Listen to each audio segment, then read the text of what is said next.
El portaaviones más grande del mundo, el USS Gerald Ford, ya está en las costas israelíes. Su llegada, aunada a la petición de Estados Unidos de que su personal diplomático abandone territorio israelí, aumenta las especulaciones de que un ataque de Washington contra Irán podría ser inminente. Para hablar sobre el tema, saludo con mucho gusto a Lucas Lorenzo Montero, quien es especialista en relaciones internacionales y geopolítica e investigador del Núcleo de Estudios de Medio Oriente de la Universidad Austral. Bienvenido y gracias por la comunicación, profesor. Muchas gracias, como siempre, un grato placer estar aquí. Para nosotros, para entrar en contexto, ¿cómo entender la llegada del USS Gerald Ford a las costas de Israel? Y basándonos en lo que ocurrió en Venezuela, ¿podría ser esta la antesala de un ataque? Primero que nada, la llegada del USS Gerald Ford representa un gran esfuerzo para el propio navío. No nos olvidemos de que ya lleva casi un año de misión. Desde que sus operaciones en Venezuela ya llevaba unos más de 6 meses operando, todavía no ha vuelto a puerto ni una sola vez para hacer cambio de tripulación, lo cual es un gran esfuerzo para un navío, por sobre todo para su tripulación. Dicho esto, se suma a lo que es el Carrier Group del Abraham Lincoln, que se encuentra del otro lado del océano, puntualmente está en el Océano Índico, y entre los dos, más todo el military build-up, o sea, el armamento y sumado al armamento, por sobre todo lo que es aeronaval, en países de la región, empezar a ver un escenario similar a lo que fue la intervención de julio del año pasado, de lo que fue la guerra de los 12 días. ¿Cuál es el tema? Aún tenemos escenarios diplomáticos activos,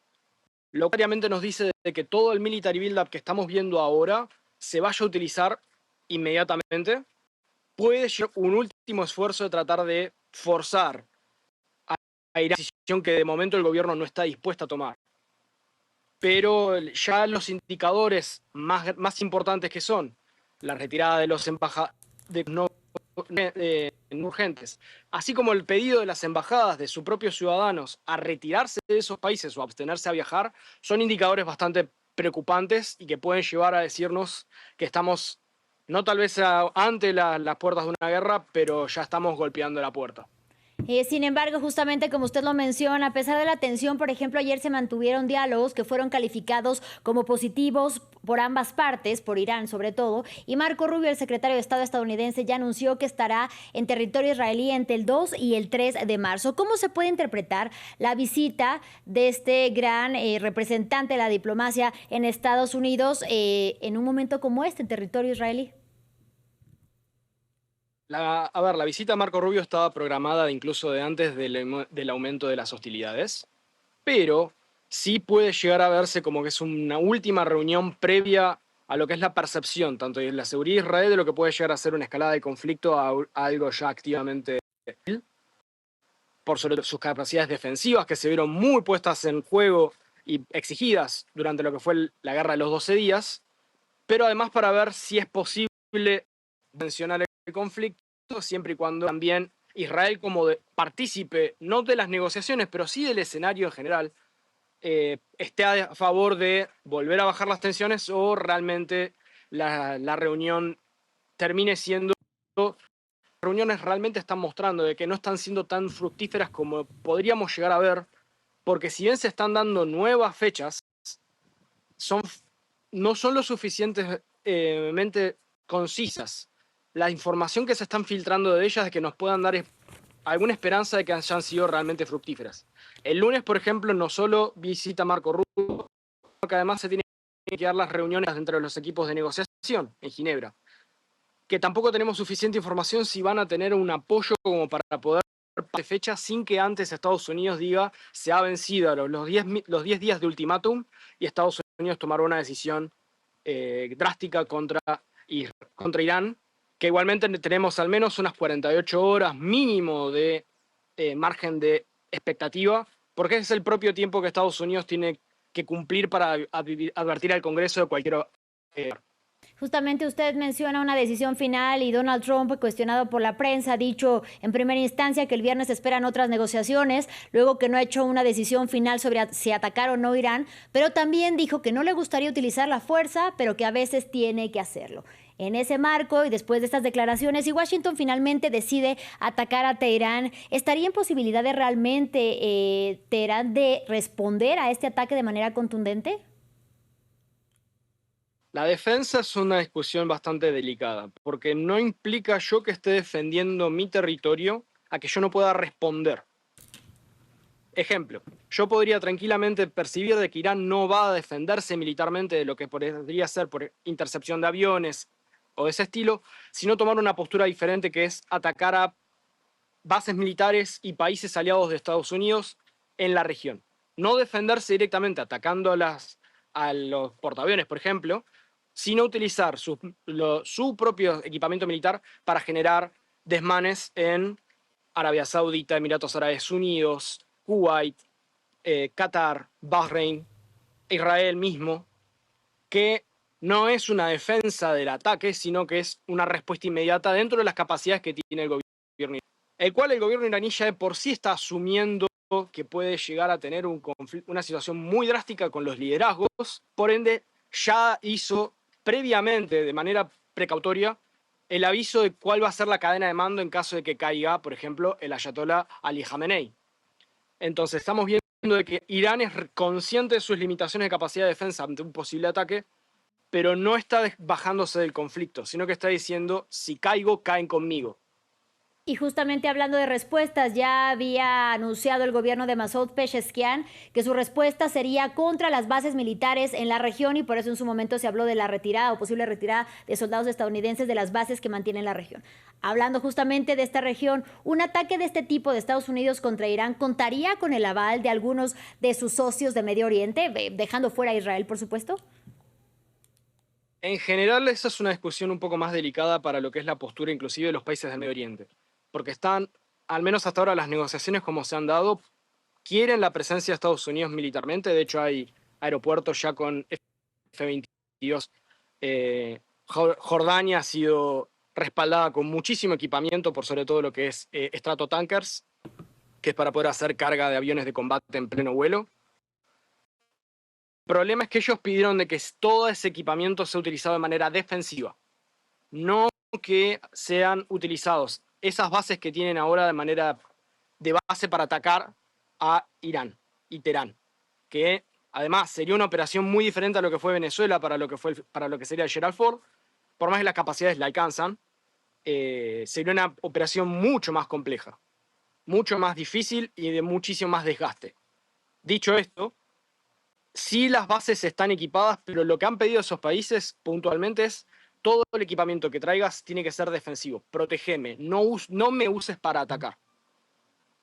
Bien, bueno, nosotros justamente que decir a nuestros televidentes que las imágenes que estamos viendo en pantalla tienen que ver con justamente los ataques que tuvieron lugar entre Estados Unidos, Irán y, bueno, más bien Israel y Estados Unidos contra Irán en su momento entre junio y julio del 2025, pero también imágenes de estas masivas protestas que fueron reprimidas pues por la policía y por el régimen de los ayatolás en Irán. En ese sentido, ¿cuáles podrían ser las similitudes, volviendo al tema de Venezuela, entre lo que está ocurriendo ahora con Irán, una potencia nuclear, y Venezuela, una potencia petrolera? Pero ¿qué excusa tiene ahora Estados Unidos para atacar un país como Irán cuando en su momento la tuvo con Venezuela diciendo que era en favor de la democracia?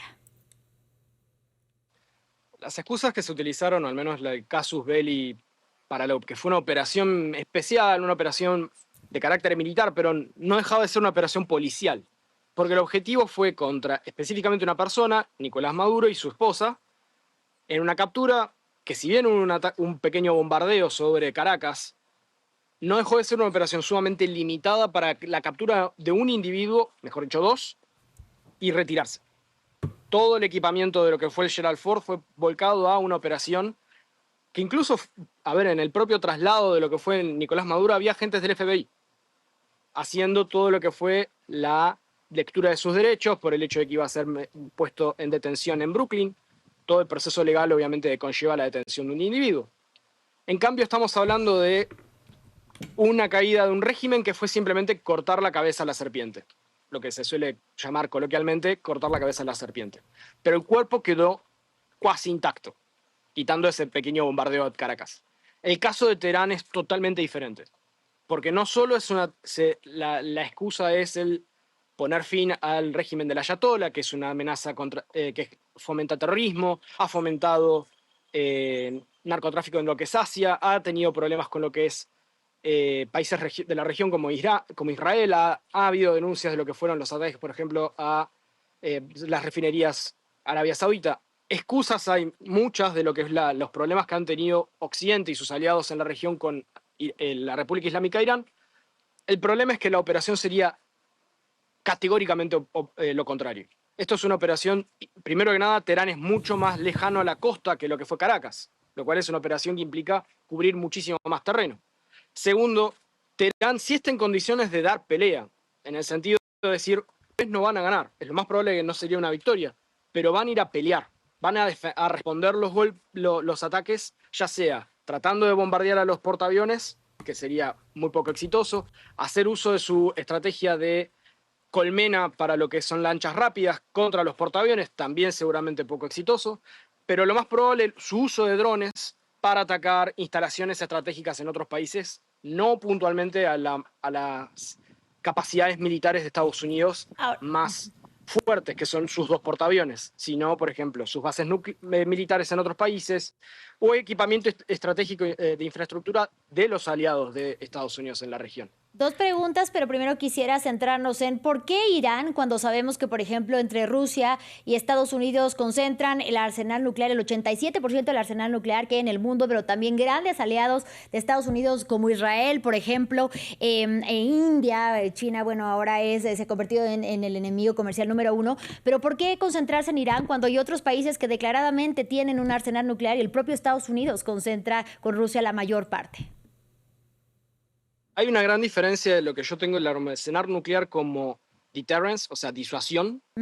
al miedo que genera la posesión de arsenal nuclear de carácter hostil. Si yo estoy dispuesto a utilizar ese armamento de manera hostil, no estoy teniendo la misma discusión a si yo estoy teniendo mi armamento de manera disuatoria. Como no hay credibilidad en el argumento de la República Islámica de Irán al decir mi armamento también sería a fines de disuasión, no voy a utilizarlo a fines ofensivos, por el propio proceso de que todo lo que fue las idas y vueltas del plan nuclear de desarrollo, tanto para fines pacíficos como no, del gobierno iraní, fue tapado en tanta oscuridad y con tantas irregularidades, incluso no con Estados Unidos, sino con la propia Agencia Internacional de Energía Atómica, generó esa enorme pérdida de credibilidad. Entonces, es verdad, Estados Unidos y Rusia tienen muchísimo más equipamiento, pero el hecho de pensar de que serían capaces de utilizarlo de manera ofensiva es muchísimo menos creíble que el gobierno del régimen iraní, porque la finalidad es diferente. El armamento disuasorio es para la protección del territorio ante las últimas consecuencias. Cuando estamos hablando de lo que llama, en lo mismo se puede dar con Corea del Norte, protección del régimen, en cuanto el régimen se vea comprometido de que pueda llegar a caer, el uso hostil se vuelve mucho más factible, que esa es la situación en la que nos encontramos ahora.